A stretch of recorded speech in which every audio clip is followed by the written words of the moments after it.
The silent scream. The red dwarf star cast its dim light across the barren landscape of Kepler 442b, painting the ancient ruins in shades of copper and rust. Dr. Sarah Mitchell knelt beside a stone pillar that had stood for perhaps 1,000,000 years, her gloved fingers tracing symbols that no human had ever seen before. The research vessel Pathfinder hung in orbit above, a small white dot against the amber sky, and Sarah felt the weight of discovery pressing down on her shoulders. "Control, this is Mitchell." "You need to see this," she said into her helmet communicator. Her voice carried the tremor of excitement that came with finding something extraordinary. Captain Maria Chen's voice crackled back immediately. "What have you got, Doctor?" "These aren't just ruins, Captain. This is a warning beacon. Multiple beacons actually arranged in a pattern across the entire site." Sarah stood up, her legs stiff from kneeling in the planet's lighter gravity. Around her, the archaeological site stretched for kilometers, a silent city of stone and metal that predated human civilization by eons. Back aboard the Pathfinder, Maria leaned forward in her command chair, studying the video feed from Sarah's helmet camera. The symbols glowed faintly in the archaeological team's portable lights, pulsing with something that looked almost like bioluminescence. Maria had commanded research vessels for 15 years, visited 47 worlds, and she had learned to trust her instincts. Right now, those instincts were screaming. "Can you translate any of it?" Maria asked. Dr. James Wu, the expedition's linguist, appeared on the split screen from his position at another dig site. His face was pale even through the camera's grain. "Captain, I've been running these symbols through every database we have. The pattern matches 3 dead civilizations, all of them advanced species that vanished without explanation. The message repeats in multiple languages, and I've managed to decode about 40% of it. And," Maria prompted, "it says they sleep below. Do not wake them. Do not dig deeper. This world is forbidden." "There's more, but Captain, every single one of these warning beacons uses the same phrase across different languages. Whatever they were afraid of, it scared multiple spacefaring species enough to quarantine this entire planet." Maria felt cold fingers trace down her spine. "All teams return to the ship immediately. Pack only essential equipment. We're leaving." That was when the sky tore open. The Vrex attack ships dropped out of hyperspace with a sound like reality breaking. They were massive things, organic and mechanical fused together in ways that hurt to look at. Their hulls pulsed with purple energy, and weapons ports opened like hungry mouths across their surfaces. There were 12 of them, each one 3 times the size of the Pathfinder. "Battle stations." Maria's voice cut through the sudden chaos on the bridge. "Get our people off that planet now!" The Pathfinder was a research vessel, not a warship. Its shields were designed to handle cosmic radiation and micrometeorites, not military-grade weapons. When the first Vrex energy beam struck the ship, alarm shrieked across every deck as the shields collapsed to 30% capacity in a single hit. Lieutenant Commander David Park, Maria's second officer, worked his tactical console with desperate speed. "Captain, they're not responding to any hails." "No demands, no warnings, just pure aggression. Return fire with everything we have. Buy our people time to evacuate." Maria knew it was hopeless even as she gave the order. The Pathfinder carried mining lasers and a handful of point defense weapons meant to destroy asteroids, not warships. On the planet's surface, Sarah Mitchell watched the battle unfold above her. The Pathfinder looked like a toy being mauled by wolves. Explosions blossomed across its hull, bright flowers of destruction against the dark of space. Around her, the archaeological team scrambled toward the shuttle, but Sarah knew they would never make it in time.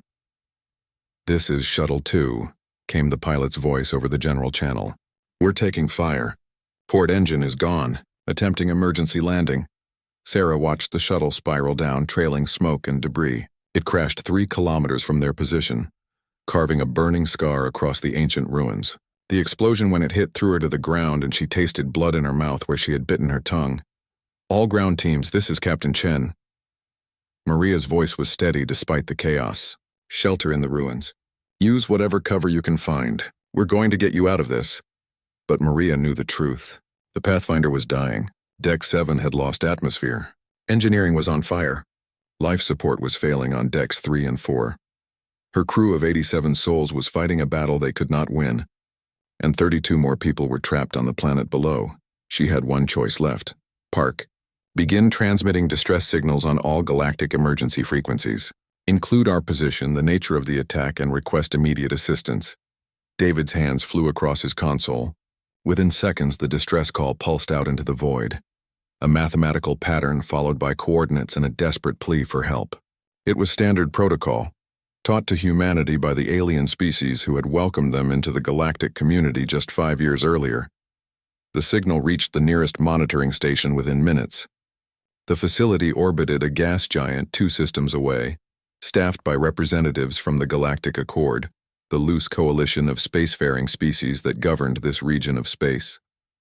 A crystalline being named Vexithor was the first to notice the human distress call. Another human vessel crying for help, Vexithor said to his colleague, a slug-like creature whose name translated roughly as Moisture Keeper. These primitives venture into dangerous space and then weep when they face consequences. Moisture Keeper extended an eye stalk toward the display. Should we forward this to the response fleet? Why waste their time? The humans are soft-world species, barely capable of defending themselves. By the time anyone arrives, they will be dead or captured. Let this be a lesson to them about galactic realities. Vexthor logged the distress call as received and marked it low priority. Then both beings returned to their entertainment, dismissing over 100 human lives as easily as one might dismiss an insect. Across the sector, the pattern repeated. 8 different monitoring stations received the Pathfinder's distress call. 8 different species heard humans begging for help. Not one of them responded. The dominant attitude was clear. Humans were newcomers, weak creatures from a soft world who had no business in the dangerous galaxy. If they died, perhaps other humans would learn caution. None of them knew what humanity truly was. None of them understood that Earth was not a soft world but a death world, a planet of crushing gravity and violent weather, where the dominant species had clawed its way to the top of a food chain, packed with creatures designed to kill. None of them realized that humans did not beg for mercy from their enemies. They begged for time to bring overwhelming vengeance. Back on Kepler 442b, Sarah Mitchell and her team huddled in the ruins as Vrex soldiers descended from the sky. The aliens moved on 6 legs, their bodies covered in chitinous armor that shimmered with energy fields. They carried weapons that looked grown rather than built, organic rifles that fired bolts of compressed plasma. Dr. James Wu crouched beside Sarah, his hands shaking. Why are they attacking us? We're archaeologists, not soldiers. We have no weapons, no value as hostages. Sarah watched a Vrex soldier methodically search through their equipment, destroying anything electronic with casual efficiency. I don't think they care about reasons. I think we're just in their way. Above them, the Pathfinder finally died. Maria Chen had held her ship together through sheer force of will, buying every possible second for her crew to reach escape pods, and for her ground team to find shelter. Now the main reactor went critical, and she gave the order she had prayed she would never speak. All hands abandon ship. This is not a drill. Evacuate immediately. Escape pods launched like seeds scattered by wind. Most made it clear of the dying vessel. 3 did not, consumed by the explosion as the Pathfinder's reactor breached containment. The blast lit up the system like a newborn star, brief and brilliant and final. Maria made it to an escape pod with Park and 6 other crew members. As they fell toward the planet in their tiny metal coffin, she watched the debris of her ship scatter across the void. 15 years of service gone in minutes. 87 crew members reduced to 63 survivors falling toward a hostile world. The escape pod hit atmosphere hard, heat shields glowing white as friction tried to burn them alive. Maria gripped her seat restraints and forced herself to breathe. They had sent the distress call. Someone would hear it. Someone would come. She did not know that help was already on its way. That far away on Earth, in a military command center buried deep beneath the North American continent, Admiral Jackson Cole had heard the Pathfinder's final transmission. That even now, warships were launching from concealed facilities across the solar system. That humanity had decided the time for hiding was over. The escape pod crashed in the ruins a kilometer from Sarah's position, throwing up a plume of dust that rose like a mushroom cloud. Maria and her survivors stumbled out, injured but alive, into a world that had become hell. Vrex soldiers controlled the skies. The archaeological team was scattered across kilometers of hostile terrain. And the nearest help, as far as Maria knew, was weeks away. She gathered her surviving officers and looked at them with eyes that had seen too much death. We survive. We protect our people on the ground, and we make these bastards pay for every meter, every minute, every life. We're human. We don't surrender. David Park checked his sidearm, one of only 3 weapons among the survivors. Captain, we're scientists and researchers, not soldiers. How do we fight? Maria's smile was cold and hard. We remember where we come from. Earth taught us to survive. Now we show these aliens what that means. As night fell on Kepler 442b, the survivors gathered in the ancient ruins, preparing to face an enemy that saw them as nothing more than soft prey. None of them knew that their distress call had reached the one species in the galaxy that would answer. None of them knew that humanity's true face was about to be revealed. The Vrex had made a fatal mistake. They had attacked humans and expected mercy from the galaxy. They would receive neither. When Deathworlders Answer Admiral Jackson Cole was 63 years old, and he had spent 40 of those years preparing for a war he hoped would never come, he stood in the operations center of Earth Defense Command, 3 kilometers beneath the Colorado Rockies, watching displays that showed the Pathfinder's distress call playing on repeat. Around him, officers moved with practiced efficiency, their faces grim as they processed what they were seeing. Confirmed identity on the attacking vessels, reported Commander Lisa Reynolds, Cole's intelligence officer. They're Vrex, aggressive species from the outer spiral, known for slaving operations and territorial expansion. They've hit 17 colonies in the past decade, always targets they perceive as weak. Jackson's jaw tightened.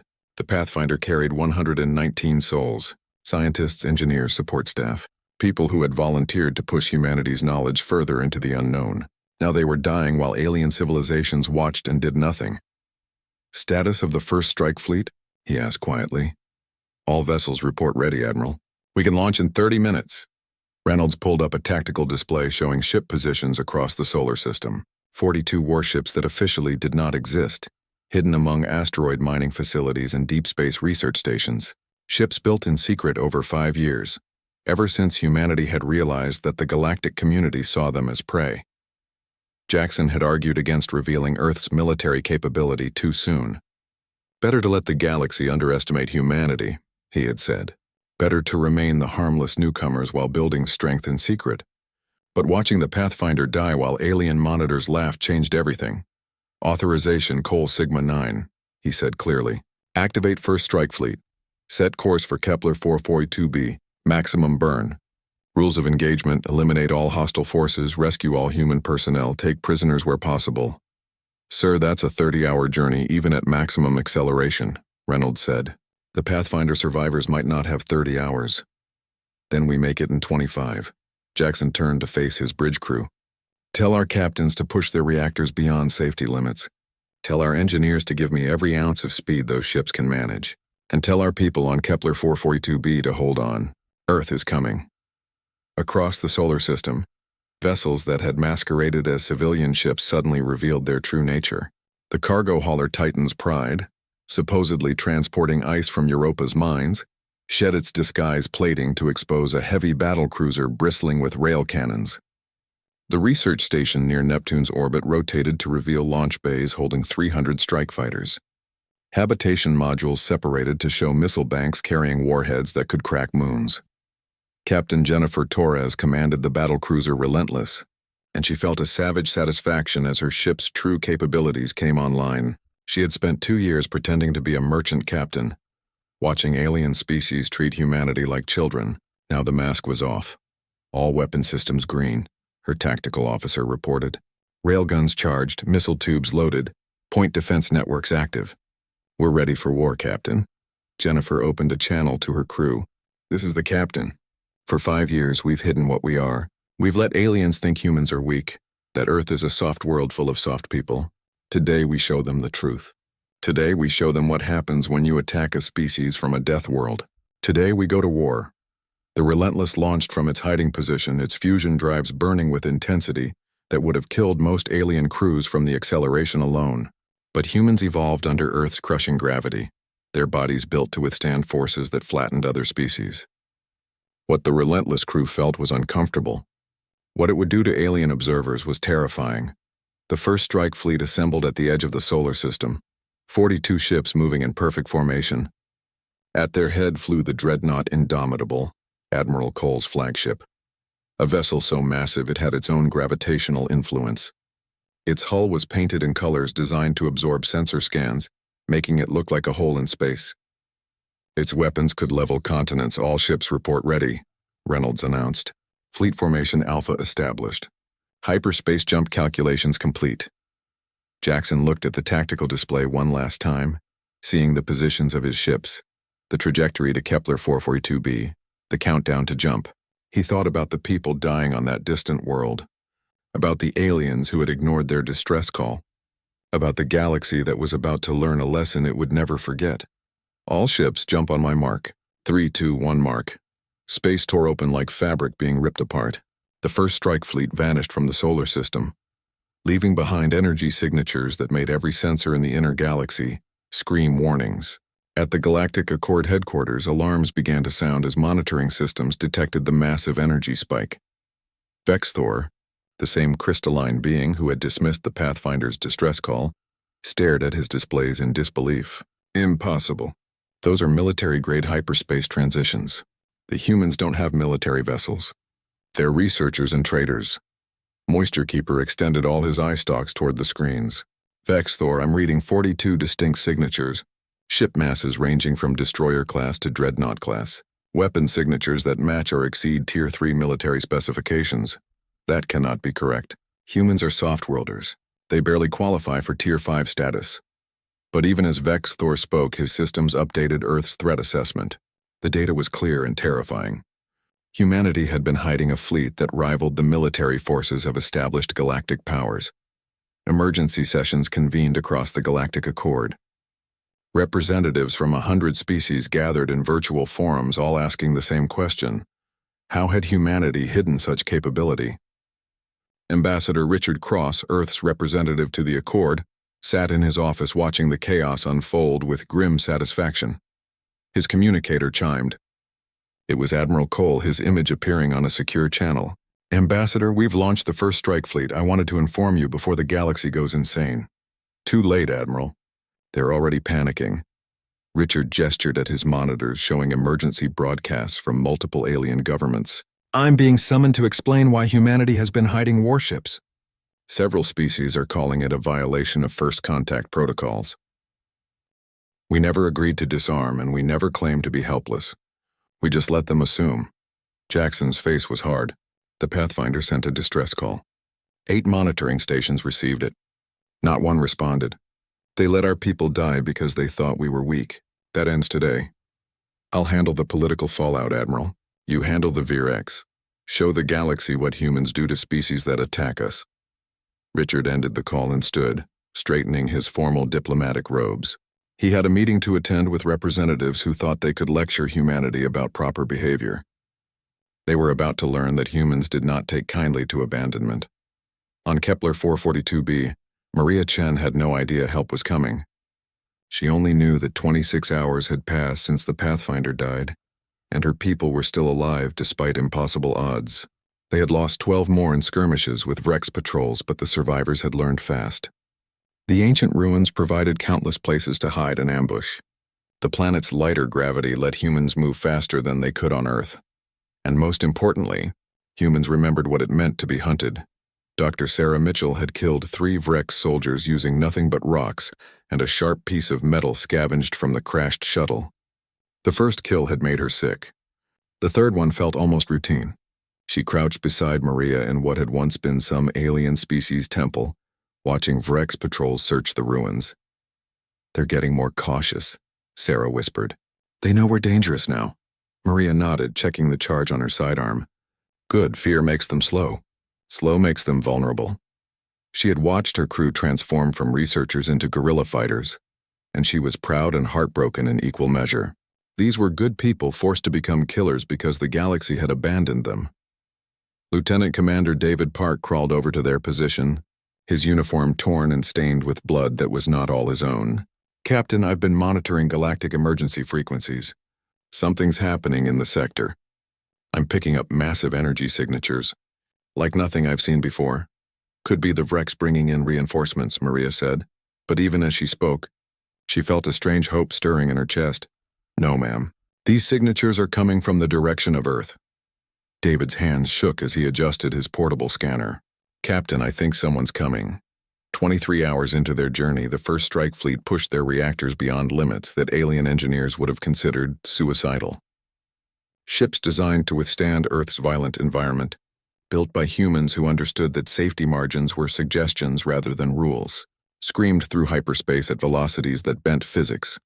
Captain Jennifer Torres watched her engineering displays with concern that she refused to show her crew. The Relentless was running at 130% rated capacity.